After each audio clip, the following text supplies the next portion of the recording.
walang gamot. Pero pag sila pag inubo, pagpupunta dahil ka sa ano, pagamutan. Pero pag ang katabang, wala, ang hirap kaya ang trabaho na may ubo. Bahala sila dyan, patalsik lahat yan sa pagkain. Asar. Pag sila kung tingkibot lang, nirigla lang, punta ka agad sa pagamutan, may mga dadalang gamot. Pero ang katabang, walang time pumunta sa pagamutan. Wala, hanggang sa haplas-haplas na lang ang Dex.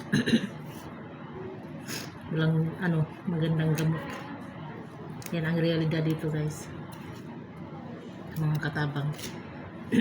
Hindi agad-agad nabibigyan ng gamot. Ewan ko kung kailan ako mabilhan ng gamot.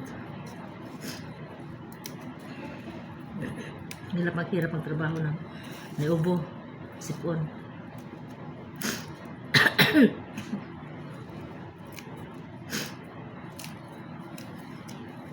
Sinabihan ko na hingi ako ng gamot, hindi ako pinansin.